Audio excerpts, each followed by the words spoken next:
continuar con la conferencia al señor Felipe Cantó Arias, presidente de la Sociedad Peruana de Hidrocarburos, con el tema la ley número 32315, regulación y efectos de la tarifa nivelada. Bienvenido, adelante. Sí, ¿cómo están? Buenas tardes. Bueno, primero pedirles disculpas, estaba pensado en la presentación antes, pero venimos justo a una reunión en la presidencia del Consejo de Ministros, donde hemos venido a hablar justamente del tema de lo que vamos a tratar el día de hoy, la transformación de la matriz energética y cómo garantizar la competitividad económica del país, nuestra seguridad energética y también cómo vamos a contribuir con la descentralización económica. Así que la presentación que les traigo ahora lo que busca es explicar cómo es que nuestro país puede seguir manteniendo esta competitividad económica que ha permitido un crecimiento importante sobre la base de transformar su matriz energética con una energía ancla como el gas natural. Como todos sabemos, el Perú tiene la enorme bendición, creo que con cuál, ahora sí, un poco la gente. El Perú tiene la enorme bendición de tener una canasta amplia de energías. Sin embargo, en este mundo, para poder ser competitivo, necesitas energías que generen confiabilidad, no solamente al sistema eléctrico, sino que nos permitan también garantizar el abastecimiento continuo. Y por eso es que el gas natural es una bendición para el país, porque es una energía que producimos al 100%, que tiene precio regulado, uno de los precios más bajos del mundo, y que es una energía además ecoamigable, 90% menos contaminante que otras fuentes alternativas de energía, principalmente el diésel y las gasolinas, que son los principales combustibles que utilizamos el día de hoy. En este sentido, el Perú ha venido impulsando la masificación del gas natural. Y vamos a compartir dónde estamos y el gran reto que tenemos. Voy a pasar rápido porque tenemos bastante data. Un tema inicial, porque se habla mucho del tema de la transición energética, nosotros preferimos hablar de la transformación de nuestra matriz energética. Se habla mucho de este tema, nosotros creemos que la transformación de la matriz energética debe cumplir tres objetivos. El primero que ya mencioné, garantizar la competitividad económica del país, lo vamos a ver a continuación. De hecho, el día de hoy uno de los elementos fundamentales para la competitividad de las empresas es el costo de energía, y podemos bajar al costo de electricidad. Pero hablamos del costo de energía, porque no es solamente el costo del sistema eléctrico, es también el costo de la movilidad y otros costos que son fundamentales para la competitividad económica del país.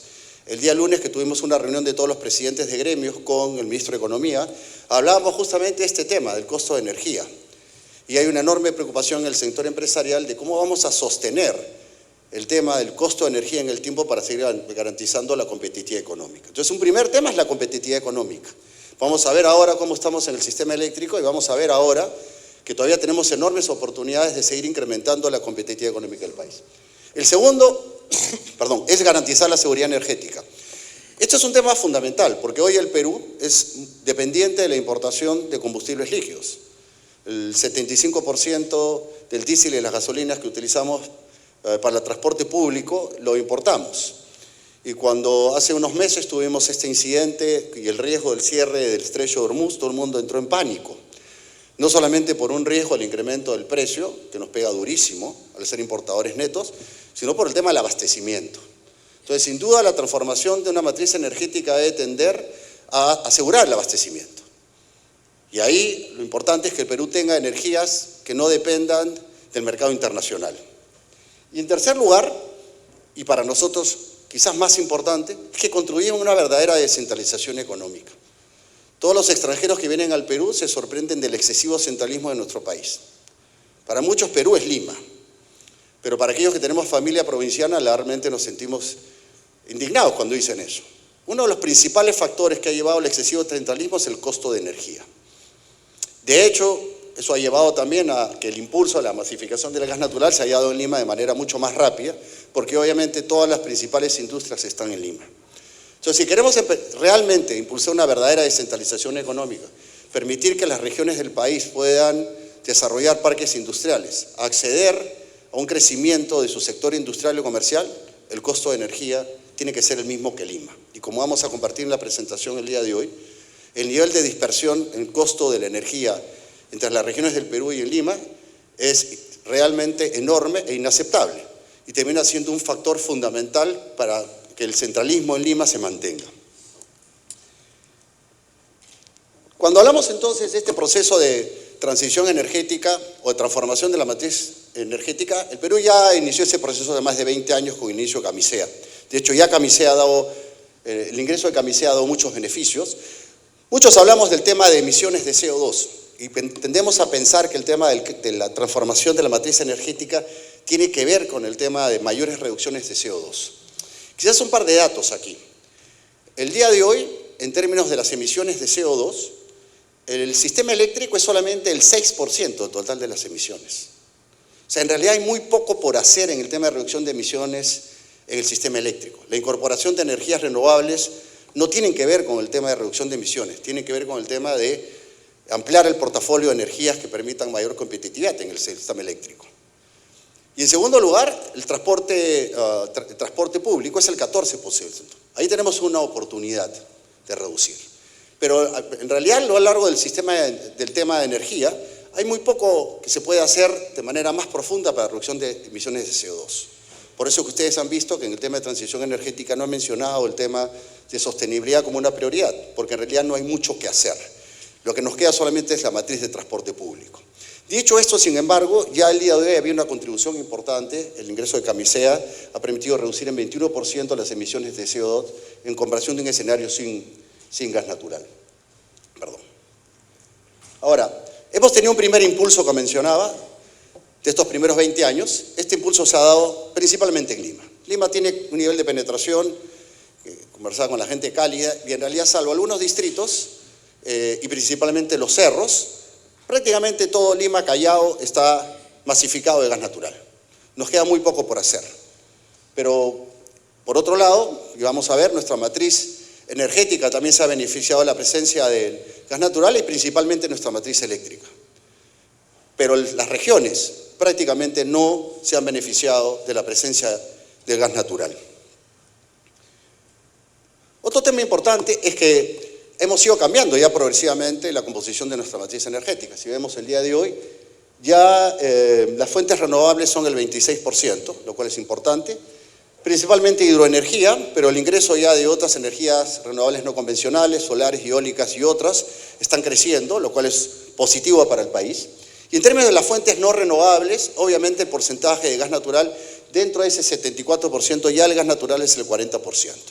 Y si bien podemos hablar del gas natural como un combustible fósil, lo cierto es que el gas natural ya es reconocido por la Unión Europea como una energía verde, como una energía baja en emisiones, y en consecuencia nuestra composición de nuestra matriz energética termina siendo muy saludable.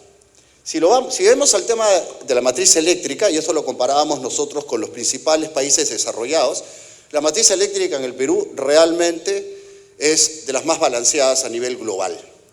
Nosotros tenemos el día de hoy alrededor de un 39%, perdón, sí, 39% al 2024, hemos llegado al 43% en términos de participación del gas natural y un 52% de hidroenergía y ya un 6 a 7% de energías renovables. Un tema importante aquí es mencionar que el gas natural es la energía que le da confiabilidad al sistema eléctrico. El incremento de la participación de las energías renovables que no tienen confiabilidad en el abastecimiento de energía requieren del gas natural. Y más allá de que ya el día de hoy el gas natural es llega a ser el 39-43% de la matriz eléctrica, lo cierto es que seguimos teniendo todas nuestras reservas frías de diésel. Y esto es uno de los grandes retos que tenemos. De hecho, en 2 años secos, 2022 y 2023, que tuvimos que prender nuestras reservas frías, nos costó a todos los peruanos más de 3.500 millones de dólares. Además de un incremento del 90% en las emisiones de CO2. Pero el costo de esos años secos, que se van a ir trasladando progresivamente en las tarifas, sobre todo los no regulados, eso es algo que nosotros tenemos que resolver. Y voy planteando un poco uno de nuestros grandes retos. El Perú necesita mayor inversión en generación térmica de gas natural. Para eso entonces necesita garantizar un mayor abastecimiento de gas natural. Y vamos a ver que uno de nuestros grandes retos es nuestros años de reserva. Y este famoso juego del huevo o la gallina, que es primero la demanda o la oferta en términos de gas natural. Pero un tema entonces es que si bien el día de hoy el gas natural le da confiabilidad al sistema eléctrico y le permite operar de una manera eficiente, hacia adelante tenemos dos retos. Por un lado, sustituir nuestras reservas frías de diésel, y el segundo es, si el día de hoy se anuncia un nuevo Quellaveco, no tenemos de dónde proveer más fuentes de energía. No tenemos 500 megas. Si necesitamos 500 megas más de generación, ahí están los expertos, se va a necesitar obviamente no solo mayor generación hidroeléctrica, sino una mayor confiabilidad de generación térmica de gas natural. El día de hoy eso sigue siendo una incógnita para todos de cómo se va a poder cubrir esa mayor demanda. En términos del rol de gas natural, aquí les voy a dejar esas cifras, las voy a pasar rápido. De hecho, había un impacto enorme en términos de ahorros al país y se representa en dinero para la economía familiar.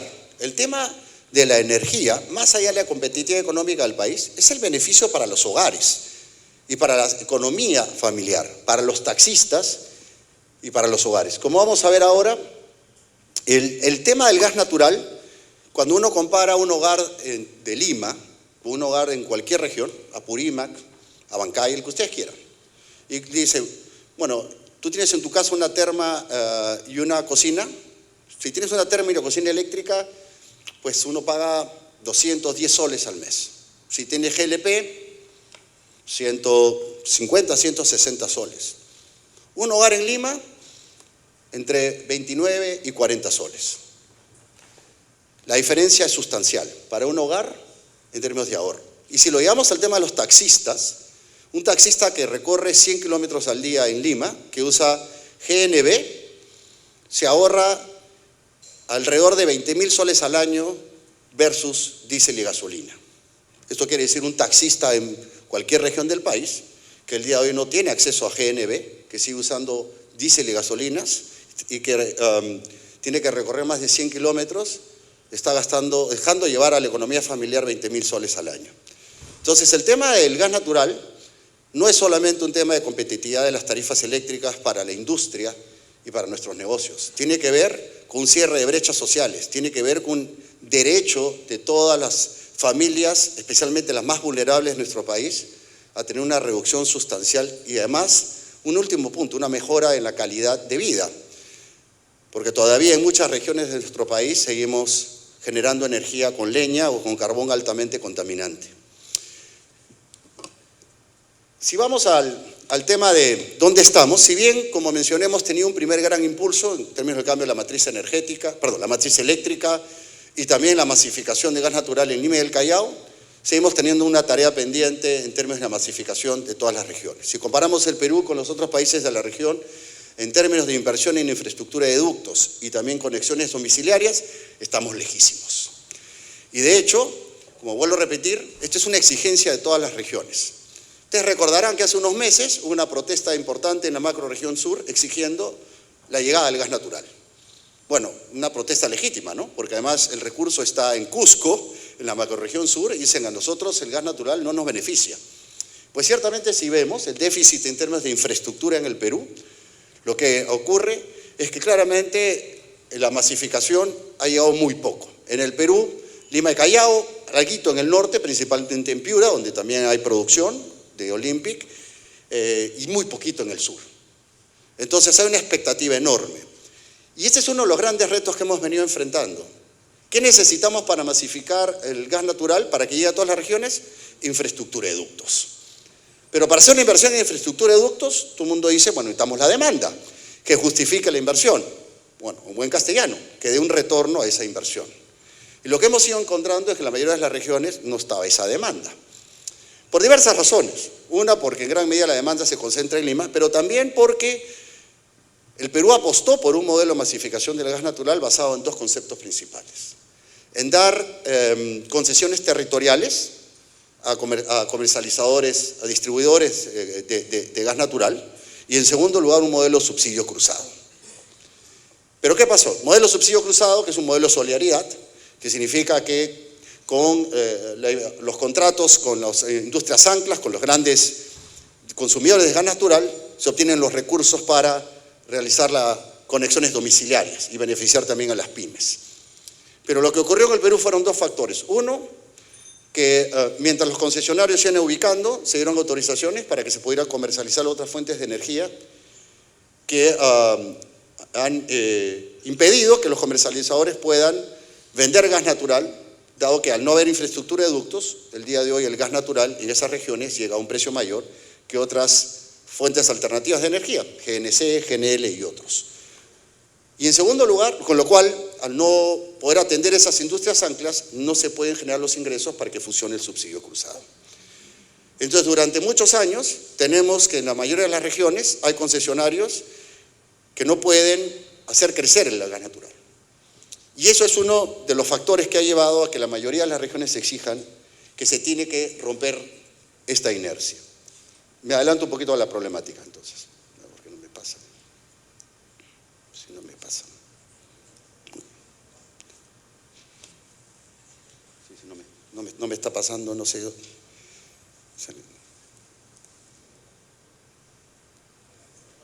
está, ahora sí. Perdón,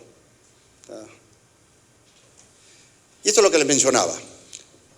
Y la problemática es más complicada, porque en el sur, ante la falta de demanda, ya uno de los concesionarios que fue Naturgy se fue del país, y el día de hoy estamos en un arbitraje, lo tomó Petroperú, no había prácticamente crecimiento en las conexiones domiciliares, y en el norte, el concesionario que es Gases del Pacífico ha entrado en una controversia que la lleva ante el CEADI con el organismo regulador, porque un tercer problema que encontramos en el tema de la masificación del gas natural es que el organismo regulador que es Sinermin tiene un modelo tarifario que no genera predictibilidad, un modelo tarifario que todavía tiene algunas puertas abiertas donde se utilizan conceptos subjetivos, como productividad y otros que no están recogidos en la norma y que la mayoría de los inversionistas consideran que deben objetivizarse. Entonces tenemos el día de hoy una situación donde el modelo de masificación del gas natural en base al subsidio cruzado y al desarrollo de los concesionarios regionales se ha encontrado trabado. Esto ha llevado en consecuencia que, como vemos aquí, prácticamente la masificación fuera de Lima, Callao y algo de Piura es prácticamente inexistente. Ahora, y eso se muestra en el avance en la construcción de infraestructura de ductos y en los compromisos que vienen por delante. En realidad, si ustedes ven abril del 2025, el compromiso es mínimo. Esto no incluye, obviamente, lo que vamos a ver ahora, que es el proyecto 7 regiones, que es la ampliación de la concesión de Cálida. Esto es el ASIS, sin el proyecto 7 regiones, ¿no? Ahora, y si vemos el tema de la infraestructura financiada por el FICE, fíjese el bajón al 2025. Entonces, claramente, cuando vemos estos números, la preocupación por el lado de las regiones es enorme. ¿Qué vamos a hacer para romper con esta inercia y para que efectivamente el gas natural llegue a todas las regiones del país? Entonces, el reto pendiente es la masificación en regiones, con esta problemática que hemos visto. Y de hecho, es una exigencia en las regiones. Fíjense la dispersión tarifaria, ya la adelanté, pero la dispersión puede llegar de 70 a 170%. O sea, definitivamente un taller de carpintería, de electricidad en cualquier región del país termina pagando un costo de energía mucho mayor que su similar en el Perú. Una panadería, pero no solamente eso, un taxista, pero también una industria, pequeña, mediana o grande. Entonces, claramente esta dispersión tarifaria genera el incentivo a un mayor centralismo y a un reclamo justo de las regiones. Entonces, claro, la pregunta es, ¿qué hacemos? Estamos en un círculo vicioso, si no hay infraestructura de ductos no podemos bajar el costo de transporte del gas natural y no podemos hacer que el gas natural llegue más barato. Y por otro lado, los inversionistas te dicen, bueno, pero si no hay demanda, entonces no hay incentivo para hacer la inversión. ¿Cómo rompemos este esquema? Y este esquema, sin duda, como sabemos, tiene un problema, y es que el día de hoy, tal como estamos sin infraestructura de ductos, es imposible que el gas natural llegue a regiones a un precio competitivo. El costo de transporte, el transporte virtual, el costo por camiones, hace que el precio final del gas natural esté por encima de otras fuentes alternativas de energía, incluyendo algunas altamente contaminantes. Entonces, la exigencia es esta. Es cómo puedo lograr como región estos beneficios que tiene Lima y estos ahorros sustanciales que hemos mencionado. Y voy a ir más rápido entonces. De hecho, se han evaluado diversas fórmulas y se hizo un trabajo con todos los gremios, como los gremios profesionales, los gremios empresariales, las universidades, de cuál puede ser el modelo que pudiéramos implementar para romper este círculo vicioso. Si no hay infraestructura de ductos, porque no hay demanda. No hay demanda porque el precio del gas natural es muy alto. ¿Cómo salimos de eso? Pues necesitamos construir demanda. Y para eso se propuso una solución técnica, que es la tarifa nivelada. Una tarifa única en todas las regiones que impulse la demanda. Una tarifa única que obviamente implica crear los incentivos para que se dé la inversión en infraestructura de ductos. Claro, con la pregunta obligada, bueno, ¿y quién paga esa tarifa nivelada? ¿Cómo hacer que el precio de Lima sea el mismo en todas las regiones del país? Pues claramente con un modelo que ya se implementó para Lima. La masificación del gas natural se basó en un principio de garantía de red principal, un pago de peaje que hicieron todas las regiones en beneficio de Lima. Y la propuesta que se está haciendo es devolverlo a las regiones. Esto quiere decir que la tarifa nivelada, que es la compensación entre el precio de la tarifa en Lima y el precio del día de hoy del gas natural puesto en la región, sea compensado con una garantía de red principal, que tiene un costo de $45 millones al año. Esto quiere decir ni siquiera el 10% de lo que invierte, lo que gasta el FICE en subsidiar otras fuentes alternativas de energía. Y el tema central aquí es que con la tarifa nivelada se permitiría que al día siguiente todas las regiones del país puedan acceder al mismo costo de energía que Lima. Y eso tendría un impacto enorme. Y esta es una propuesta que cuenta con el apoyo no solamente del Ministerio de Economía, del Ministerio de Energía y Minas, de la PCM y de todos los actores como mencionaba. Y ha sido impulsado como la alternativa. Pero vamos a ver que este tema, más allá de que desde el punto de vista técnico es la solución que se requiere para acelerar la masificación, todavía en el Congreso el tema sigue entrampado. Entonces, lo que vemos es que la aprobación de la tarifa nivelada traería de manera inmediata beneficios como lo que he mencionado. Ahorros, si vamos abajo, yo daba el ejemplo de un hogar que tiene una cocina y una terma a gas, paga más de 200 soles con GLP 105, con gas natural 49, puede ser menos si solamente tiene una sola fuente. Entonces, beneficios inmediatos. Y esto permitiría también reactivar a las concesiones regionales, de tal manera que puedan cumplir su objetivo del subsidio cruzado, porque de esta manera tendrían un precio competitivo a ofrecer a las industrias anclas en las regiones, podrían ofrecer el precio del gas natural por debajo de otras energías alternativas, y de esa manera poder generar los recursos que permitan la inversión en infraestructura de ducto y en las instalaciones domiciliarias, cosa que el día de hoy, como vuelvo a repetir, no se ha podido hacer por el modelo pernicioso. Como parte también del proceso de masificación se dijo, bueno, si la tarifa nivelada no avanza, y quizás me olvidé hacer el comentario, ¿en qué andamos con la tarifa nivelada? La tarifa nivelada fue un proyecto de ley que fue impulsado durante el gobierno del expresidente Pedro Castillo, y que la propuesta principal se basaba en que llegara a todos los clientes regulados, o sea, hasta 900.000 metros cúbicos, de tal manera que alcanzara a las grandes industrias. Bueno, hubo un lobby muy fuerte por parte de los comercializadores de otras energías para bloquear que llegara a estos 900.000, porque eso implicaba que el gas natural se convertía en la energía más competitiva. Y finalmente se ha hecho una aprobación de solamente 50.000 metros cúbicos, que realmente el impacto va a ser menor. En consecuencia, la posibilidad de la masificación del gas natural en regiones sigue siendo todavía una expectativa. Frente a eso, entonces, el sector privado también ha buscado otras formas de poder acelerar la masificación. Y es así que han surgido dos iniciativas que quiero compartir con ustedes rápidamente. Una es que finalmente hacer realidad el proyecto 7 regiones, que es llevar el gas natural a 15 ciudades del país, de la macrorregión sur, incluyendo Ucayali. Y esto es una iniciativa privada de la empresa Cálida, que planteó la extensión de su concesión hacia estas 15 ciudades. De tal manera que sobre la base de la presencia de Cálida en Lima, que le permite tener acceso a industrias anclas, poder llevar el gas natural a estas 15 regiones. Este es un proyecto fundamental, ya fue anunciado por la señora Presidenta en el mensaje de 28 de julio, es una inversión de $580 millones, 100% financiado por el sector privado, y tiene varios impactos importantes, que los voy a compartir en la presentación, no voy a entrar en tantos detalles. Pero fíjense que tiene varios impactos que yo los llamo psicológicos fundamentales.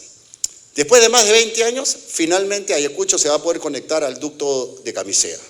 Los que conocen mejor la zona, está que 3 kilómetros, 5 kilómetros. O sea, hace 20 años que Ayacucho sigue esperando tener un ducto de 3, 5 kilómetros que lo conecte con el de Camisea. Esto se va a hacer realidad con este proyecto. Por otro lado, Ucayali tiene el recurso al costado, está la concesión de Aguaitía. Va a permitir también la conexión con gas natural. Pero va a permitir también que estas 15 ciudades accedan a la tarifa de gas natural al mismo precio que Lima. Este es un proyecto fundamental, además de todos los impactos. El gran reto, justo mañana tenemos una reunión con el equipo económico, con el MINEM, cómo vamos a hacer que esto funcione, porque ahora hay que luchar contra la tramitología y la burocracia en nuestro país, porque hay que tender redes y hay que lograr sacar licencias y permisos. Pero bueno, hay toda la voluntad, venimos justo a una reunión en la PCM donde hemos venido trabajando el tema y hay la voluntad de destrabar este proyecto. Pero entonces esto es un proyecto, una iniciativa del sector privado para seguir viendo cómo acelerar la masificación. Esto va a ayudar a la macrorregión sur, no a todas las ciudades, son 15 ciudades, incluyendo Ucayali. El otro proyecto importante es que también el sur ha venido exigiendo que se ejecute el SIDGAS o el famoso gasoducto del sur. Ya lo ha anunciado el gobierno varias veces, el gasoducto del sur es imposible. Es imposible, más allá de que estén estos ductos ahí, que se haya invertido, no sé, ahí Álvaro conoce mejor que yo, 1.500 millones de dólares, no sé, es inviable. Tiene 3 arbitrajes, van a durar 5 años más, imposible que pueda salir. Frente a eso, el sector privado también ha planteado otra alternativa, que es el gasoducto de la costa sur, que es conectarse en Pisco e ir hasta el nodo energético de Hilo y Moquegua, y tener un ramal hacia Arequipa. Es una inversión de 2.000 millones de dólares, a ser financiado 100% por el sector privado, ampliando la concesión de TGP, que es la empresa que gestiona el ducto Camisea. Este es un proyecto fundamental, porque permitiría llevar el gas natural también a toda la macrorregión sur, cubriendo aquellas zonas también que no van a ya ser cubiertas directamente por Cálida.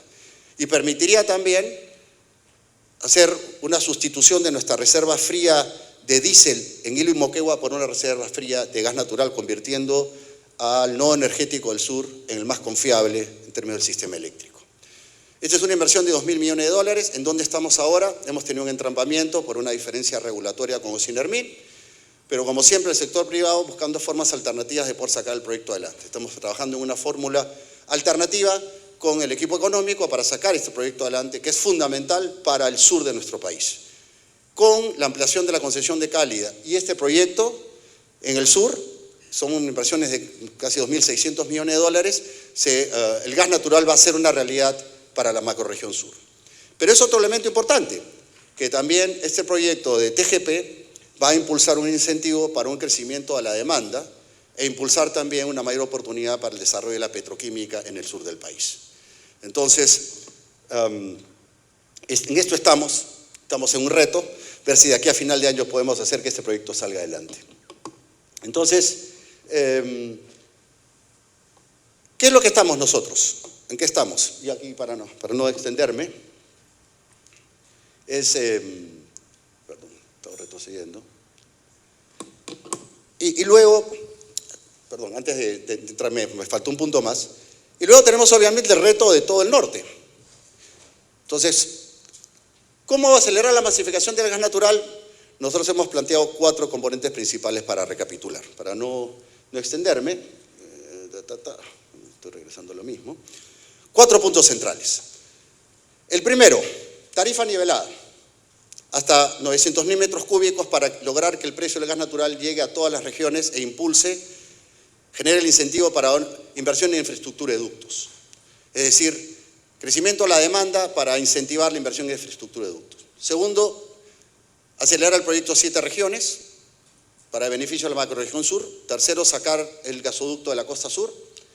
Y cuarto, para todas las otras regiones, lograr que las concesiones regionales puedan funcionar sobre la base de poder vender gas natural a las principales industrias y que el sistema de subsidio cruzado funcione de tal manera que el impulso inicial que se requiere para la tarifa nivelada en un periodo de 4 a 5 años ya no sea necesario. Un punto final, para sostener todo eso se necesita gas natural. Y gran discusión, ahí está nuestra viceministra, que nos va a poder decir cuántos años tenemos de vida, porque ha habido mucha discusión ahora, ¿no es cierto, Iris?, hablando de 10 años, pero en realidad tenemos para unos 14, 15 años Va a depender obviamente, pero sin embargo necesitamos reponer reservas de gas natural. Y para reponer reservas de gas natural necesitamos explorar. Es fundamental explorar en el Perú. Y prácticamente no se explora en el Perú. Quedan 5 contratos, casi no hay inversión, y si no reponemos reservas, no vamos a poder sostener el crecimiento de la demanda. Y la importancia de gas natural, no solamente la confiabilidad del sistema eléctrico, sino para garantizar los 3 elementos que hemos hablado de la transformación de la matriz energética: competitividad económica, seguridad energética y descentralización económica. Gran reto entonces, lograr reactivar el interés de invertir en el Perú en exploración de gas natural. Acabamos de tener una buena noticia anunciada por el gobierno en el Zócalo Continental, que es resultados positivos de los estudios técnicos hechos por Oxy Anadarko, que es asociado ahora con Chevron, que están entrando en la parte de perforación exploratoria para confirmar presencia de reservas. Esperemos que sea así, sería una muy buena noticia, pero necesitamos explorar para reponer reservas. Y hay un tema importante, no solamente necesitamos mejorar las condiciones para invertir en exploración. Les doy un par de highlights de por qué muchos de los inversionistas no ven al Perú como un atractivo. El día de hoy, para obtener una licencia para explorar puede tomar 4 años, perdón, más de 4 años, porque se exige un estudio de impacto ambiental simplificado, mientras en todos los países de la región se exige un instrumento de gestión ambiental simplificado, una DIA, es una declaración de impacto ambiental que toma entre 4 y 8 meses. Entonces, claramente, si uno tiene que tomarse 4 años, pues se va a otro país, ¿no es cierto? Entonces nos saca. Y segundo, porque todavía ven que las condiciones de competitividad, principalmente nuestro modelo de regalías, está desfasado. Además de otros temas. Nosotros, como SPH, lo que hemos propuesto al gobierno es un shock de confianza. Es que haya una decisión política de que se va a reactivar la inversión de hidrocarburos en el Perú, atraer nuevamente a los inversionistas. Y para que esos inversionistas vengan, no solamente hay que mejorar el clima de inversión, sino que también hay que mencionarles que la demanda de gas natural va a crecer. Y por eso todos estos proyectos que he mencionado van en la línea de incrementar la demanda. Y me faltó uno, con esto termino, prometo. Me faltó uno fundamental para incrementar la demanda: cambiar la matriz de transporte público. Un elemento fundamental para incrementar la demanda, pero también para garantizar la competitividad económica, es nuestra matriz de transporte público. Hablé yo de que es el 14% de las emisiones de CO2, sí, pero hoy nuestra matriz de transporte público es dependiente principalmente de diésel y de gasolinas, que importamos en un 75%. Nos cuesta al año 5.000 millones de soles el Fondo de Estabilización de Precios de Combustible, 500 millones de dólares la devolución del impuesto selectivo al combustible a los transportistas. Si nosotros migrásemos nuestra matriz de transporte público, transportes de carga y buses de pasajeros interprovisión al gas natural vehicular, y esto no lo hizo la SPH, lo ha dicho propia Sociedad de Industrias, los fletes podrían reducirse hasta en un 30%, igual con los pasajes. Pero al cambio una matriz de transporte público toma tiempo, y hay que tomar la decisión, y hay que comenzar, y todavía no lo hemos hecho. La gran mayoría de los países de la región ya tomaron la decisión de cambiar su matriz: Colombia a gas natural, en Brasil al etanol, en Argentina a gas natural y biocombustibles. Perú tiene que tomar una decisión y tiene que hacerlo pronto para reducir su dependencia a combustibles importados altamente contaminantes y, en segundo lugar, para contribuir a la competitividad económica. De hecho, si nosotros tuviéramos nuestra flota de transporte pesado el día de hoy a gas natural vehicular, el impacto que está teniendo los aranceles de Estados Unidos a la agroexportación se habría visto totalmente compensado. Hablaba el otro día con el presidente de AGAP y le decía: pero si tú puedes reducir los fletes de transportes y compensar ese sobrecosto que implica que ustedes se tienen que comer ese 10% de aranceles.